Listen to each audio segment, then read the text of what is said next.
Welcome you all. My name is Sandeep.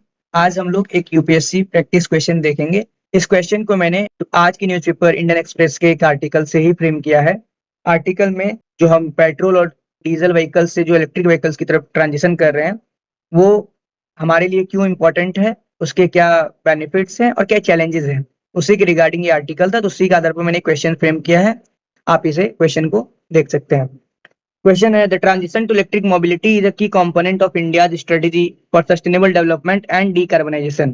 While it offers significant environmental and economic benefits, it also poses challenges for infrastructure, livelihoods, and resource security. Discuss suggest suitable measures to ensure a just transition.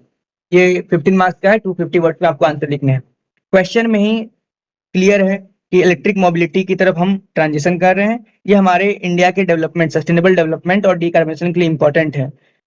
और साथ में इसमें question में ये भी बताया गया कि इसके कुछ बेनिफिट्स है। बेनिफिट्स में इकोनॉमिक बेनिफिट्स और इन्वायरमेंटल बेनिफिट्स को मेंशन किया गया है, तो हमें अपने आंसर में इसको एड्रेस करना है। चैलेंजेस में इंफ्रास्ट्रक्चर इशू दिखाया गया, लाइवलीहुड कंसर्न्स है और रिसोर्स सिक्योरिटी का चैलेंज वो क्वेश्चन में मेंशन किया है। तो ये पॉइंट्स तो हमें मेंशन करने हैं। इसके अलावा भी हमें कुछ और पॉइंट्स भी मेंशन करने होंगे और कुछ मेजर्स भी हमें सजेस्ट करने हैं कि हम कैसे एक जस्ट ट्रांजिशन की तरफ बढ़ सकते हैं। तो हम इंट्रोडक्शन में क्या करेंगे, क्वेश्चन के अकॉर्डिंग ही इंट्रोडक्शन बनाएंगे। क्वेश्चन में इलेक्ट्रिक व्हीकल्स को लेके बात की गई है, तो क्या उसके रिगार्डिंग कोई इनिशिएटिव है गवर्नमेंट का, तो वो मेंशन कर सकते हैं, या फिर कोई हमारा टारगेट है तो वो भी हम इसको मेंशन कर सकते हैं इंट्रोडक्शन में ही। जैसे इंट्रोडक्शन में मैंने लिखा है, इलेक्ट्रिक मोबिलिटी इज अ की pillar of India's net zero by 2070 commitment, Panchamrit goals and the national electric mobility mission plan. तो हमारा एक कमिटमेंट है कि हम 2070 तक इंडिया जो है नेट जीरो का अचीव कर लेगा। नेट जीरो मीन्स क्या होता है, जितना हम कार्बन एमिशन करेंगे उतना ही एब्जॉर्ब कर लेंगे, तो वो हमारा टारगेट है। और हमने हमारा एक national electric mobility mission plan भी है, जो इलेक्ट्रिक व्हीकल्स को प्रमोट करने के लिए बनाया गया है। तो उसी से हमने अपने इंट्रोडक्शन को लिखा कि इलेक्ट्रिक मोबिलिटी इज अ की pillar of India net zero by 2070 commitment, Panchamrit goals and the national electric mobility mission plan. Okay.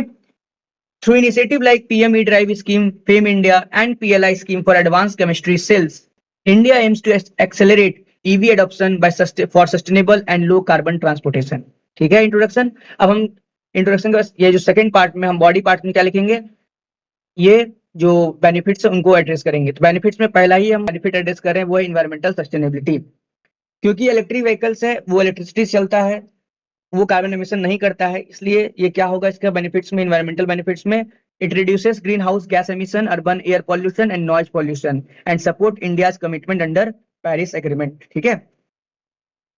Second जो हमारा बेनिफिट है वो एनर्जी सिक्योरिटी है।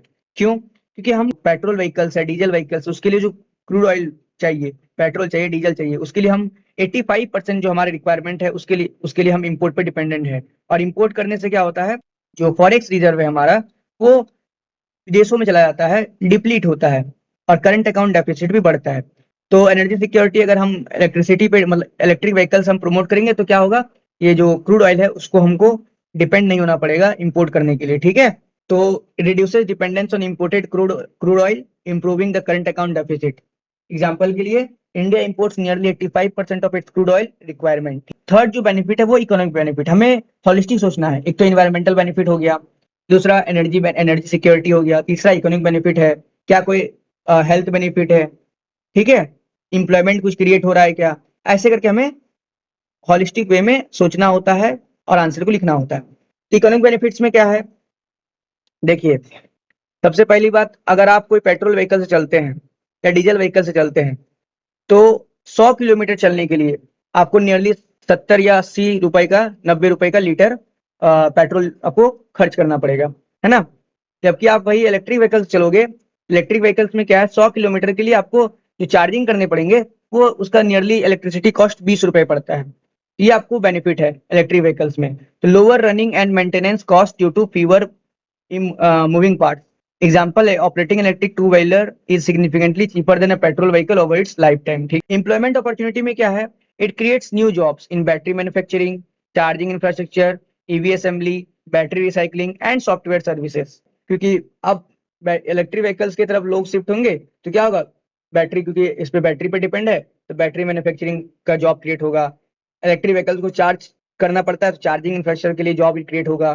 फिर बैटरी रिसाइकलिंग, सॉफ्टवेयर सर्विसेज, बहुत तरीके क्योंकि इलेक्ट्रिक व्हीकल्स में जो है सॉफ्टवेयर्स भी लगे होते हैं, तो उनको वो खराब होता है, तो उससे रिलेटेड जो जॉब्स है वो क्रिएट हो सकता है। और ये मेक इन इंडिया और पीएलआई स्कीम को भी सपोर्ट करता है, ठीक है। नेक्स्ट बेनिफिट जो है वो पब्लिक हेल्थ का है, क्योंकि पॉल्यूशन कम होंगे तो जो रेस्पिरेटरी डिजीज थे वो कम होंगे, है ना। हेल्थ केयर कॉस्ट भी जो है अर्बन एरियाज में वो कम होगा। Cleaner air reduces the respiratory disease and health care cost in urban area, ये तो बेनिफिट हो गया। चैलेंजेस क्या है? सबसे जो मेन इशू है इलेक्ट्रिक व्हीकल्स के साथ क्या है कि चार्जिंग इंफ्रास्ट्रक्चर नहीं है। टीयर 2 टीयर 3 सिटीज में चार्जिंग इंफ्रास्ट्रक्चर बहुत ही कम है ना। और होम चार्जिंग फैसिलिटी भी नहीं है, क्योंकि होम चार्जिंग फैसिलिटी में एक तो पहली बात है चार्ज करने के लिए आपको चार्जिंग इंफ्रास्ट्रक्चर होना चाहिए। दूसरी बात क्या है, उसके लिए आपको एक इलेक्ट्रिक बहुत ज्यादा बड़ा वायर चाहिए, क्योंकि घर के अंदर तो आप गाड़ी नहीं घुसा सकते, घर के बाहर में ही एक आपको प्लेस ढूंढना पड़ेगा, है ना। तो पहला इसका इशू क्या है? Charging infrastructure, inadequate public charging station specially in tier 2 and tier 3 cities, lack of home charging facilities in apartments and congested urban area. दूसरा क्या इशू है? Livelihood concern. जैसे हमने देखा कि इलेक्ट्रिक व्हीकल्स के आने से नए नए जॉब क्रिएट हो सकते हैं, बट जो ट्रेडिशनल मैकेनिक्स हैं, जो इलेक्ट्रिक जो पेट्रोल व्हीकल्स था, डीजल व्हीकल्स के इंजन खराब होते थे, या फिर स्पेयर पार्ट्स में कोई इशू होता था, लुब्रिकेंट जो बेचते थे, उनका जो जॉब है वो लूज होने का डर है ना।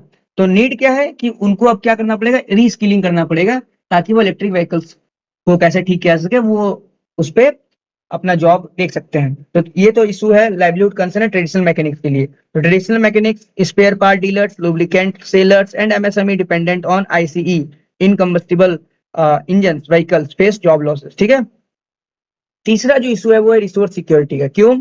क्योंकि इलेक्ट्रिक व्हीकल्स बनने के लिए जो सबसे मेन कंपोनेंट है वो है बैटरी। और बैटरी में क्या लगता है? लिथियम आयन लगता है, cobalt, nickel, rare earth elements लगता है। और रेयर अर्थ एलिमेंट्स पे कंट्रोल कुछ ही देशों का है, तो सप्लाई चेन का इशू है। अगर हम पूरी तरह इलेक्ट्रिक व्हीकल्स पे डिपेंड हो जाए बिना जो रेयर अर्थ एलिमेंट्स का डिपेंडेंसी को खत्म किए, तो कभी भी जो है सप्लाई चेन का इशू आ सकता है, और हमारा पूरा इकोनॉमी को वो डैमेज कर सकता है, डिस्टर्ब कर सकता है, ठीक है। जैसे चाइना ज्यादा कंट्रोल करता है, चाइना कभी भी चाहे तो सप्लाई चेन को बंद कर देगा। अगर हम बंद कर देगा तो फिर अगर सप्लाई नहीं हो बैटरी का, तो सारा का सारा जो ट्रांसपोर्टेशन सिस्टम है वो रुक जा सकता है ना। तो heavy dependence on imported lithium, cobalt, nickel and rare earth elements, है ना, that is a concern. Concentration of these minerals in a few countries create supply chain risk. Next जो इशू है हमारे पास वो है हाई इनिशियल कॉस्ट। जैसे एक तो इलेक्ट्रिक व्हीकल्स रहते हैं, उसका कॉस्ट ज्यादा पड़ता है। दूसरी बात, अगर बैटरी खराब हो जाए तो बैटरी रिप्लेसमेंट में भी बहुत महंगा पड़ता है, 45,000 टू नियरली 1,000,000 रुपीज भी जा सकता है बैटरी रिप्लेसमेंट का कॉस्ट। तो ये एक इशू है जिसके कारण लोग जो है अडॉप्ट करना से हिचकिचा रहे हैं, ठीक है। तो hire purchase prices and expensive battery replacement discourages mass adoption. Next क्या इशू है? बैटरी रिसाइकलिंग का और सेफ्टी का, क्योंकि बैटरी क्या उसमें केमिकल्स हैं, हजार्डस केमिकल्स हैं, उसको डिस्पोज करना एक चैलेंज है। दूसरा क्या है? रिसाइकलिंग इंफ्रास्ट्रक्चर नहीं है। बैटरी अगर खराब हो जाए तो बैटरी को पूरा तरह से फेंकना पड़ रहा है, उसको रिसाइकल करना चाहिए, तो वो हमारे पास इंफ्रास्ट्रक्चर की कमी है। तो limited recycling infrastructure, challenges related to battery disposal, thermal runaway and waste management. और ये भी इशू है फायर हजार्ड का, कभी कभी गाड़ी चलते चलते क्या होती है, आग लग जाती है, तो ये भी एक मेन कंसर्न है।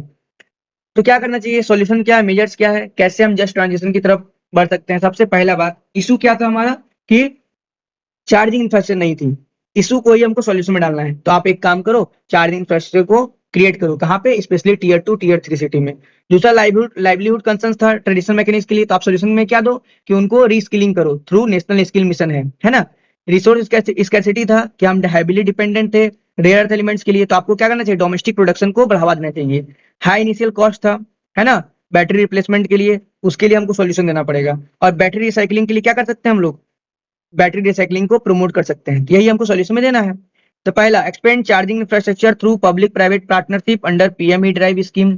पीएम ई ड्राइव स्कीम में चार्जिंग इंफ्रास्ट्रक्चर की ही बात की गई है, तो उसके तहत हम क्या कर सकते हैं? चार्जिंग इंफ्रास्ट्रक्चर को बढ़ावा दे सकते हैं। दूसरा क्या कर सकते हैं? लार्ज स्केल रीस्किलिंग प्रोग्राम को इंप्लीमेंट कर सकते हैं फॉर मैकेनिक्स एंड एमएसएमईज, ठीक है, through skill India and industry partnership. और क्या कर सकते हैं?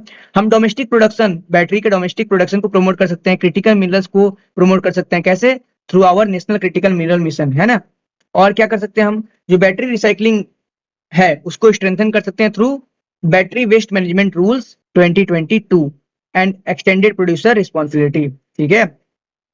नेक्स्ट क्या कर सकते हैं हम? Continue targeted incentives while prioritising public transport electrification. सबसे पहले हमें जो पब्लिक ट्रांसपोर्ट है उसके इलेक्ट्रिफिकेशन पे ध्यान देना पड़ेगा, है ना।